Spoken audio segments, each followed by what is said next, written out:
لا حول ولا قوة إلا بالله العلي العظيم. أعوذ بالله من الشيطان اللعين الرجيم. بسم الله الرحمن الرحيم.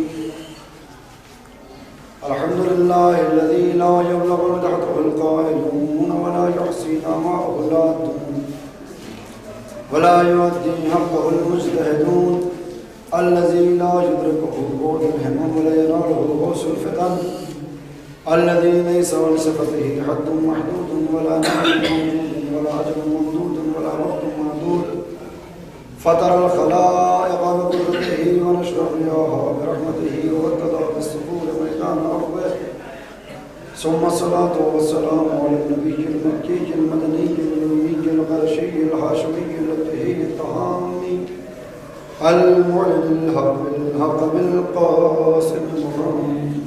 اللهم صل على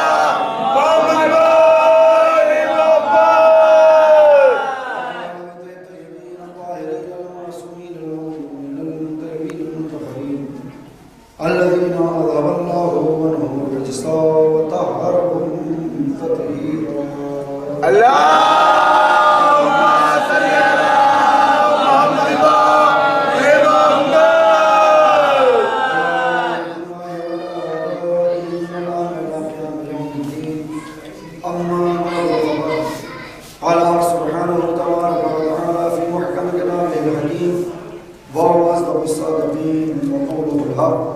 بسم الله الرحمن الرحيم.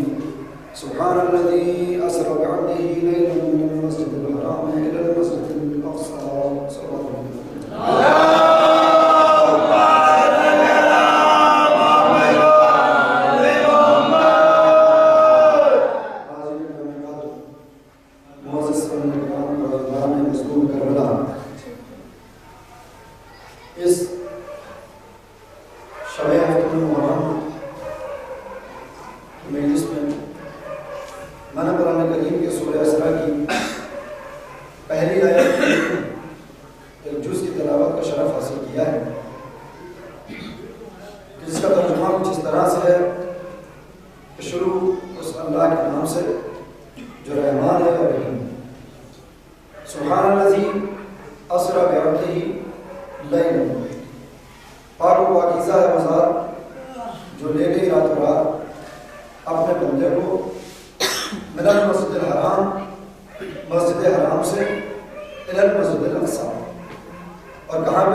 کہ جو یہ کہتا ہے کہ پیغمبر کو جو معراج ہوئی ہے وہ معراج روحانی معراج ہے، جسمانی معراج نہیں ہے۔ گویا پیغمبر کی روح معراج پہ گئی تھی، پیغمبر کا جسم معراج پہ نہیں گیا۔ لیکن دوسرا جو فرقہ ہے، جو دوسرا دستہ ہے، جو دوسرا گروہ ہے، جو دوسرا زمرہ ہے، وہ یہ کہتا ہے کہ نہیں، پیغمبر کو جسمانی معراج بھی ہوئی اور روحانی معراج بھی ہوئی۔ متوجہ ہیں آپ کہ پیغمبر جو معراج پہ گئے وہ جسم بھی پیغمبر کا گیا اور روح بھی پیغمبر کی گئی۔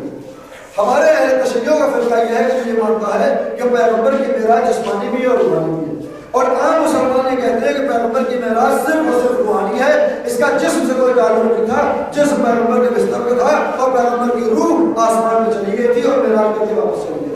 عزیزان گرامی، جب یہ اختلاف کی باتیں کی جاتی ہیں تو ہم اپنی دلیلیں دیتے ہیں اور عام مسلمان اپنی دلیلیں دیتے ہیں۔ ہم دلیل یہ دیتے ہیں کہ پیغمبر کی معراج جسمانی بھی ہے، روحانی بھی ہے۔ عام مسلمان یہ دلیل دیتے ہیں کہ پیغمبر کی معراج جسمانی نہیں ہے بلکہ صرف روحانی ہے۔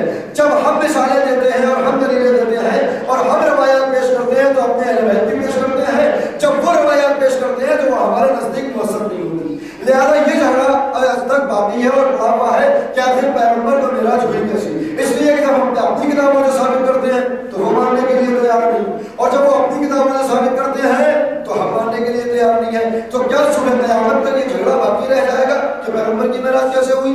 نہیں عزیزان گرامی، یہ جھگڑا صبح قیامت تک نہیں ہوگا، اس کا فیصلہ عقلیں کریں گی۔ متوجہ ہیں آپ؟ اس کا فیصلہ عقل کرے گی۔ کوئی دلیل ایسی ہو، کوئی برہان ایسا ہو، کوئی ثبوت ایسا ہو کہ جو نہ قرآن سے متعلق ہو، نہ حدیث سے متعلق ہو، نہ کسی کی کوئی کتاب میں آیا ہو، بلکہ عقلی طور پہ اگر یہ ثابت ہو جائے کہ پیغمبر کی معراج کیسی ہے تو پھر اس فریق کو بھی ماننا ہوگا اور اس فریق کو بھی ماننا ہوگا، کیونکہ عقل کا اگر کوئی انکار کر دے تو پھر اسے دیوانہ کہا جاتا ہے۔ کہ سلوات بھیجو تو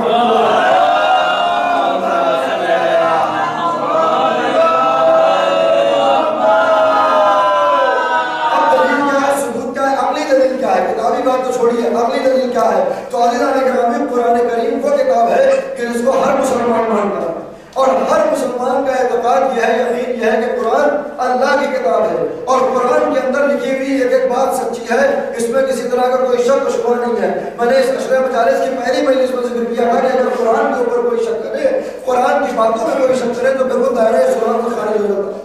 لہذا ہر مسلمان مانتا ہے کہ قرآن کی باتیں سچی ہیں اور اس نے جو کہہ دیا ہے وہ 100% حقیقت ہے۔ تو عزیزان گرامی، آئیے دوسری کتاب کو الگ رکھتے ہوئے عقلی دلیل سے اور اس قرآن سے یہ ثابت کیا جائے کہ پیغمبر کی معراج کیسے ہے، پیغمبر کیسے معراج پہ ہے، پیغمبر کا جسم گیا یا روح گئی۔ تو اب ہم قرآن پڑھتے ہیں کیا؟ سبحان الذی اسریٰ بعبدہ، پاک و پاکیزہ ہے وہ ذات جو لے گئی راتوں رات کسے؟ اپنے بندے کو، اپنے عبد کو، اپنے غلام کو۔ کون جا رہا ہے معراج پہ؟ نبی جا رہے ہیں۔ اب جسم جا رہا ہے تو یہ ایک اور بات ہے، اور روح جا رہی ہے تو ایک اور بات ہے، لیکن بظاہر جا کون رہا ہے معراج پہ؟ آپ میری طرف متوجہ رہیں، انشاءاللہ محظوظ ہوں گے۔ ایک سلوات بھیجو محمد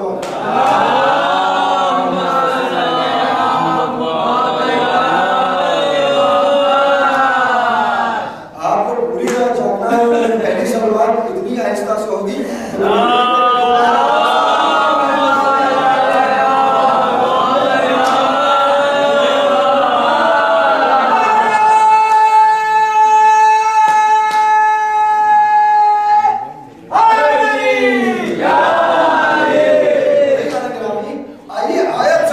پیغمبر کی معراج جسمانی ہے یا روحانی؟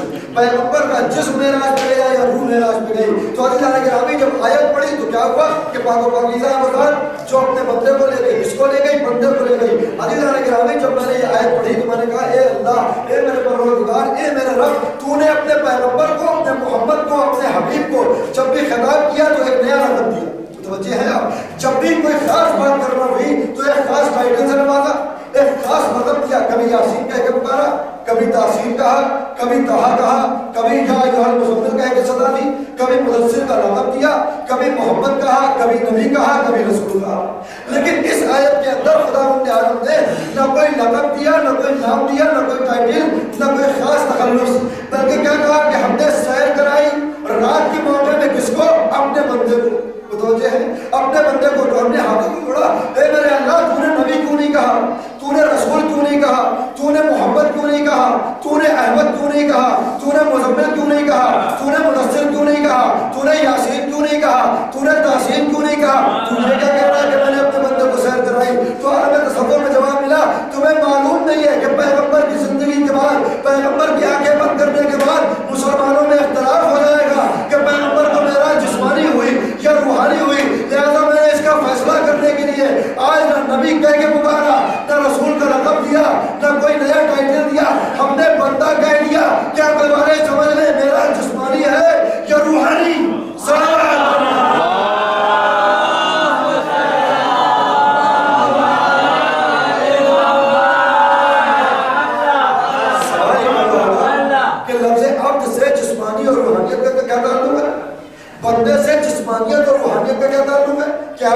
کہ اللہ نے اب اس لیے کہہ کے پکارا تاکہ بات واضح ہو جائے کہ پیغمبر کو جسمانی معراج ہوئی ہے روحانی، تو عبد سے جسم کا تعلق ہے، عبد سے روح کا کیا تعلق ہے. تو میں ایک مثال دے دوں تاکہ برابر کے بھائیوں کے بھی آسانی سے سمجھ میں آ جائے اور میری بات واضح ہو جائے.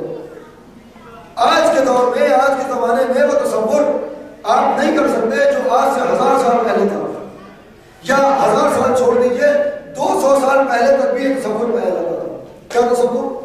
جس وقت پیغمبر اسلام اپنا دین لے کے آئے، اپنا اسلام لے کے آئے، تو عرب کے اندر اور پوری دنیا کے اندر ایک رواج یہ تھا کہ لوگ غلاموں کو خریدتے تھے اور بیچتے تھے، اور یہ غلام اپنے مالک کی ملکیت ہوتے تھے. مالک جو تھا یہ غلام اس پر جان دیتا تھا، مالک جو بھی فرمان دیتا تھا یہ غلام اس کو فوراً کامل کر دیا کرتا تھا، پورا کر دیا کرتا تھا. یہ پیغمبر کے زمانے کی بات تھی. اور 200 سال پہلے تک اگر آپ دیکھیں تو ہندوستان کے اندر بھی اور برٹن کے اندر بھی اور امریکہ کے اندر بھی ہر جگہ داس پرتھا کے نام سے ایک رسم تھی کہ لوگ غلاموں کو خریدتے تھے اور بیچتے. آج کے دور میں غلام ختم ہو گئے اور وہ غلاموں کی خرید و فروخت بھی ہمارے درمیان میں نہیں ہوئی، لیکن وہ تصور آج بھی باقی نہیں کہ غلام ملا.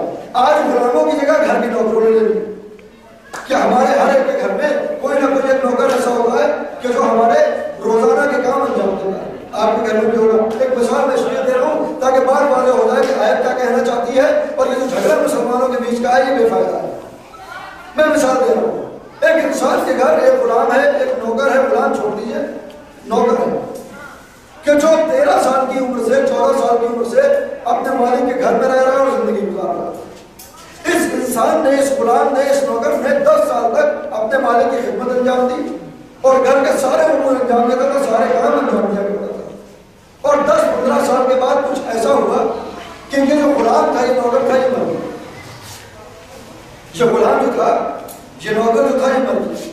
متوجہ ہے آپ؟ تو اب کیا ہے کہ اس کی لاش پڑی ہوئی ہے اور جو اس کا مالک ہے وہ لاش کے پاس بیٹھا ہوا ہے اور محلے والے آ کے مالک کو تسلیت دے رہے ہیں، مالک کو اس کی تعزیت پیش کر رہے ہیں کہ تمہارا نوکر مر گیا، تمہارا غلام مر گیا. اور یہ بھی سب کی تعزیت اور تسلیت کو قبول ہوتا ہے. لوگوں میں سے ایک انسان ایسا ہے جس کو معلوم نہیں تھا کہ کس کا انتقال ہوا ہے، کون مرا ہے. اس کو بس یہ پتا چلا کہ فلاں گھر میں کسی کی موت ہوئی ہے، کسی کی میت ہوئی ہے، یہ بھی گھر کے اندر آ گئی. لیکن دیر میں مجلس شروع کرنے کا ایک نقصان یہ ہے کہ ساتھیوں کو محنت زیادہ لگانا پڑتی ہے اور نیچے بیٹھنے والوں کو نیند بہت زیادہ آتی ہے. ایک سلمان بھیجنا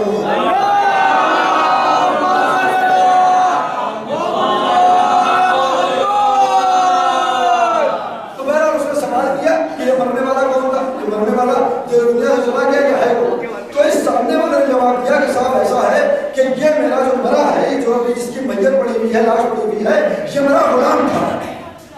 توجہ ہے آپ؟ یہ میرا غلام تھا، یہ میرا عبد تھا، یہ میرا بندہ تھا. عزیزان گرامی، جب میں نے اس سے یہ سنا کہ میں نے کہہ رہا ہے کہ یہ میرا غلام تھا، یہ میرا عبد تھا، یہ میرا بندہ تھا، تو میں نے کہا اے صاحب یہ بتاؤ یہ لفظ تھا کیا ہے، یہ لفظ تھا کیا ہے؟ تم یہ کیوں نہیں کہتے کہ یہ میرا غلام ہے؟ تم یہ کیوں نہیں کہتے کہ یہ میرا غلام ہے، یہ میرا بندہ ہے، یہ میرا عبد ہے؟ تو جواب کر دیا مالک نے، کہا نہیں صاحب یہ اب ہے کی شریانی میں نہیں ہے، اب یہ تھا ہو گیا، اب یہ ہے نہیں کہلائے گا، اب یہ تھا کہلائے گا. اب نے کہا کیوں؟ کہ جب تک جسم کے اندر جان تھی یہ غلام ہے، لیکن جیسے روح نکل گئی یہ غلام تھا، یہ غلام تھا ہو گیا. عزیزان نے سوال بھیجا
یہ بندہ نہ رہ جائے گا، یہ اب نہ رہ جائے گا۔ لہٰذا قرآن کریم میں کہا کہ سبحان الذی اسریٰ بعبدہ، سیر کرائی کس کو؟ اپنے بندے کو۔ نبی کا لفظ استعمال نہیں کیا، رسول کا لفظ استعمال نہیں کیا، مزمل نہیں کہا، یاسین نہیں کہا، تاسین طٰہٰ، کوئی لقب نہیں کہا، ہم نے اپنے بندے کو سیر کرائی۔ اگر اب بندہ جسم کا نام ہے صرف تو ہم نے معراج جسمانی کرائی، اور اگر صرف روح کا بندہ کہتے ہو تو ہم نے روحانی کرائی، اور اگر بندے کا اطلاق جسم اور روح دونوں پہ ہو تو پھر ہم نے پیغمبر کو جسمانی معراج بھی کرائی اور روحانی معراج بھی کرائی۔ سوال ہے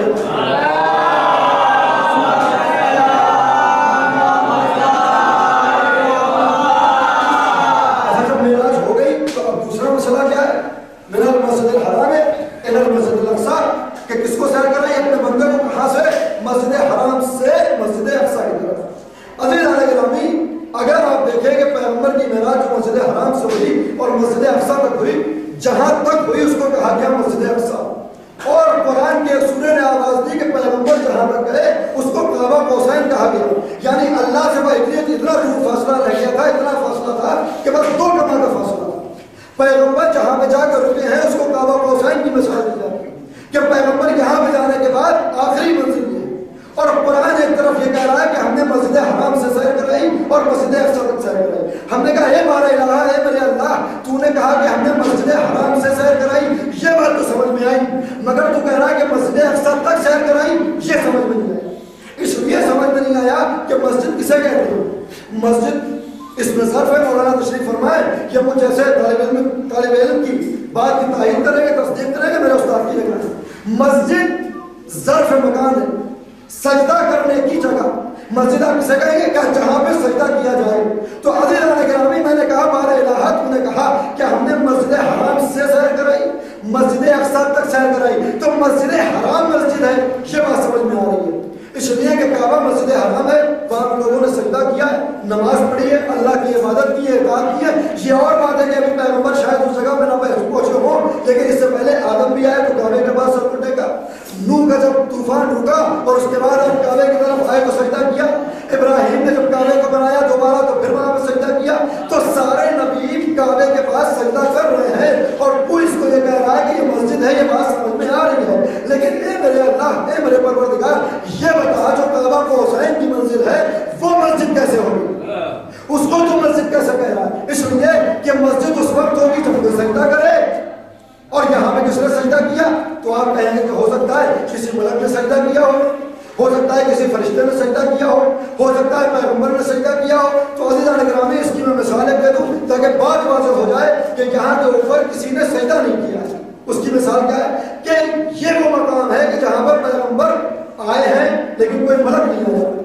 اور ملک کیوں نہیں آیا؟ ملک اس لیے نہیں آیا کہ جبریل پورے راستے پیغمبر کے ساتھ ہیں، مگر جب کعبہ قوسین کی منزلوں میں وارد ہونے لگے تو جبریل نے ہاتھوں کو جوڑ دیا کہ اے پیغمبر خدا، اے نبی خدا، اس کے آگے میں نہیں جا سکتا، اس کے آگے میں قدم نہیں بڑھا سکتا، اس لیے کہ اگر اس کے آگے گیا تو پھر بالوں کو بدل جائیں گے۔ یہ کہہ کر جبریل واپس ہو گئے۔ تو عزیزان گرامی، اس کا مطلب کیا ہوا کہ جبریل کو یہ اجازت نہیں ہے کہ کعبہ قوسین کی منزل میں وارد ہو جائیں۔ متوجہ ہے نا کہ جبریل اس جگہ پر نہیں گئے۔ تو جب جبریل گئے نہیں تو جبریل نے سجدہ بھی نہیں کیا، جب گئے نہیں تو سجدہ بھی نہیں کیا۔ جبریل کو بولے سید الملائکہ ہیں، جبریل ملائکہ کے سردار ہیں، تو پتہ یہ چلا کہ جب سردار نہیں گیا تو پھر فوج بھی نہیں گئی ہوگی۔ اس لیے کہ جب جبریل کو اجازت نہیں ہے تو میکائیل کو اجازت کہاں سے ہوگی، اسرافیل کو اجازت کہاں سے ہوگی؟ لہٰذا پتہ یہ چلا کہ کوئی ملک اس جگہ پہ نہیں گیا، جب گیا نہیں تو سجدہ نہیں کیا۔ اے میرے اللہ، پھر یہ مسجد کیسے ہوئی؟ تو ہو سکتا ہے بہت سے لوگ یہ کہتے ہیں کہ خداوند عالم نے متعدد انبیاء کو معراج پہ بلایا، ہو سکتا ہے کوئی نبی معراج پہ گیا ہو۔ تو خدا کی قسم، یہ وہ جگہ ہے جہاں کوئی نبی نہیں پہنچا، اس لیے کہ پیغمبر نے اس معراج پہ جانے کے اوپر اور اس کعبہ قوسین تک آنے کے اوپر فخر و مباحث کیا ہے دوسرے انبیاء کے اوپر کہ کوئی نبی وہاں تک نہیں پہنچا جہاں تک میں پہنچا۔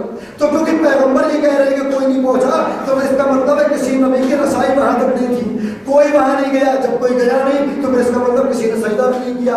تو ملک خارج ہو گئے، انبیاء خارج ہو گئے، اب کس نے سجدہ کیا کہ یہ مسجد اقصی ہو جائے؟ تو ہو سکتا ہے کچھ لوگ یہ کہیں کہ پیغمبر اسلام کو بہت سی معراجیں ہوئی ہیں، پیغمبر اسلام کی کوئی ایک معراج تو ہے نہیں، بہت سی معراج ہوئی ہیں۔ ہو سکتا ہے پیغمبر اس سے پہلے معراج پہ آئے ہوں اور انہوں نے آگے سجدہ کیا ہو، کعبہ قوسین مسجد بن گئی ہو۔ تو یہ بھی میں آپ کو بتا دوں کہ پیغمبر کی یہ معراج پہلی معراج ہے۔ اس کے بعد پھر معراجیں ہوئی ہیں، مگر یہ پیغمبر کی پہلی معراج ہے۔ اس کا ثبوت کیا ہے، اس کی دلیل کیا ہے؟ اب اگر میں حدیثیں پیش کروں تو آپ کہہ دیں گے ضعیف ہے، اگر راوی بیان کروں تو آپ کہہ دیں گے کہ ہم ان کا اعتبار نہیں کرتے۔ آئیے عقلی اعتبار سے دیکھیں کہ پیغمبر اس سے پہلے معراج پہ آئے ہیں یا نہیں آئے ہیں۔ تو ایک مثال دوں آپ کے سامنے تاکہ بات واضح ہو جائے کہ پیغمبر کی یہ پہلی معراج ہے۔ مثال کیا ہے؟ مثال یہ ہے، سلوات بھیجیے پر محمد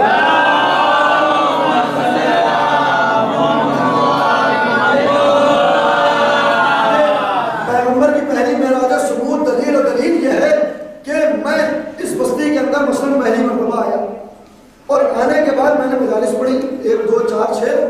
اس کے بعد آپ میں سے کوئی ایک شخص ایسا تھا کہ اس کو میری مجلس پسند آ گئی، اور اس کے بعد جب مجلس تمام ہوئی تو اس میں سے ایک نے کہا کہ مولانا آپ بڑا اچھا بیان کرتے ہیں اور آپ کا انداز بڑا اچھا لگا، ہم چاہتے ہیں کہ آپ ہمارے گھر میں تشریف لائیں اور ایک کپ چائے پی لیں۔ ایک مثال بیان کر رہا ہوں آپ کے ساتھ۔ میں نے آپ کی دعوت کو قبول کیا، مجلس ختم ہوئی، اشرا تمام ہوا اور میں آپ کی دعوت کے مطابق آپ کے گھر کی طرف چلنے لگا آپ کے ساتھ۔ میں نے دیکھا کہ ایک بہترین سا گھر ہے، بہترین سا مکان، بہترین سی منزل، اور یہ صاحب جو میرے ساتھ جا رہے ہیں میزبان ہیں، یہ اس گھر کے مالک ہیں۔ میں ان کے ساتھ ساتھ چلا جا رہا ہوں، انہوں نے اپنے دروازے پہ ضرور لاک کیا اور دروازہ کو لاک کرنے کے بعد کسی نے اندر سے سوال کیا کون؟ انہوں نے کہا میں ہوں۔ اب جیسے یہ آواز سنی تو دروازہ کھول دیا گیا۔ انہوں نے کہا مولانا آپ یہیں ٹھہریے، میں ڈرائنگ روم کا دروازہ کھولتا ہوں آپ کے لیے۔ اور یہ کہنے کے بعد یہ گھر کے اندر داخل ہوئے۔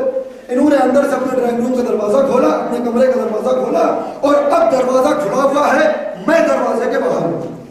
عزیزان گرامی، اگر مثال پسند آ جائے تو بس دونوں سے نواز دیجیے کہ میں نے دیکھا کہ انہوں نے اپنے کمرے کا دروازہ کھولا، جس کو ہماری زبان میں بیٹھک کہا جاتا ہے۔ انہوں نے اپنی بیٹھک کا دروازہ کھولا، میں نے دیکھا کہ وہ آپ کی بیٹھک کے اندر، ان کے کمرے کے اندر، ان کے ڈرائنگ روم کے اندر بہترین ایرانی قالین پڑا ہوا ہے، بہترین قالین، صاف شفاف قالین پڑا ہوا ہے۔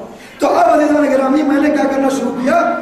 میں جوتے پہنے ہوئے تھا، میں نے اپنے فیتے کھولنا شروع کیے، میں نے اپنے جوتے کے فیتے کھولنا شروع کیے۔ تو انہوں نے کہا مولانا یہ کیا کر رہے ہیں؟ ہم نے کہا آپ کا بہترین قالین ہے صاحب، میں نہیں چاہتا کہ میرے جوتے کی گندگی آپ کے قالین پہ لگ جائے۔ بولا نہیں مولا، تکلف نہ کریے، ہم تو یوں ہی چلے آتے ہیں، آپ بھی چلے آئیے، ہم یوں ہی چلے آتے ہیں جوتے پہن کر، آپ بھی ایسے ہی آ جائیے۔ عزیزان گرامی، جب مجھے اجازت ملی تو میں نے بھی دوبارہ فیتوں کو باندھا اور میں نے کہا اس سے اچھا کہاں موقع ملے گا کہ اپنے جوتوں سے قالین کو باندھ دوں۔ لہٰذا میں بھی اندر آ گیا اور اس کے بعد چائے ہوئی اور ناشتہ ہوا، بات ختم ہو گئی، میں اپنے وطن واپس ہو گیا۔ 1 سال کے بعد، 2 سال کے بعد، چند سالوں کے بعد پھر ایسا موقع ملا کہ مجھ کو پھر اس بستی میں آنے کا موقع ملا اور میں نے مجلس پڑھی۔ مجلس کے بعد میں نے کہا وہی شخص جس نے چند سال پہلے مجھ کو اپنے چائے میں بلایا تھا، یہ پھر اصرار کر رہا ہے مولانا پھر ایک مرتبہ چائے ہو جائے۔ اچھا، چائے کا شوقین اتنا ہو کہ منع نہیں کر سکتا۔ ایک سلوات بھیجے میرے کو۔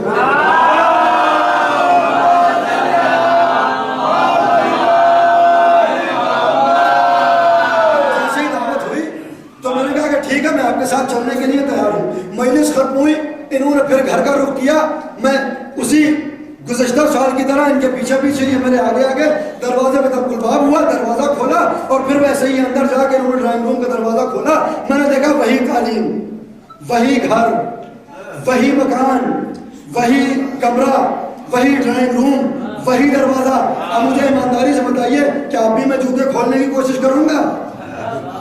آپ سمجھدار ہیں، بے اشارے کافی ہے کہ میں آپ کو کہاں لے جا رہا ہوں۔ عزیزان گرامی، کیا اب اگر میں عقل مند ہوں گا تو کیا میں دوبارہ جوتے کے فیتے کھولوں گا؟ نہیں۔ کیوں؟ اب میں جوتے کے فیتے نہیں کھولوں گا، میں ایسے ہی وارد ہو جاؤں گا۔ اور اگر کوئی نیا شخص یہ دیکھ کے کہے گا کہ مولانا آپ کو تمیز نہیں ہے، آپ کو معلوم نہیں ہے کہ قالین پڑا ہے، جوتے کھول کے آئیے، تو اب میں جواب دے سکتا ہوں کہ صاحب میں اس گھر میں آتا رہتا ہوں، مجھے اس گھر کا طریقہ پتا ہے، مجھے اس گھر کا رویہ پتا ہے، اب مجھے جوتے اتارنے کی ضرورت نہیں ہے۔ کیا پہلی مرتبہ کیوں اتارا تھا؟ کیا طریقہ معلوم نہیں تھا؟ یعنی پتہ چلا کہ جب پہلی مرتبہ کوئی آتا ہے طریقہ معلوم نہیں ہوتا، بار بار آنے سے طریقہ معلوم ہوتا۔ پیغمبر اگر اس سے پہلے کسی معراج پہ آئے ہوتے تو پھر نالین کھولنے کی ضرورت نہ تھی۔ پیغمبر کا نالین کھولنا اس بات کی طرف اشارہ ہے کہ پیغمبر کی یہ پہلی معراج ہے اور پیغمبر کو بھی نہیں آیا۔ ایک سوال میں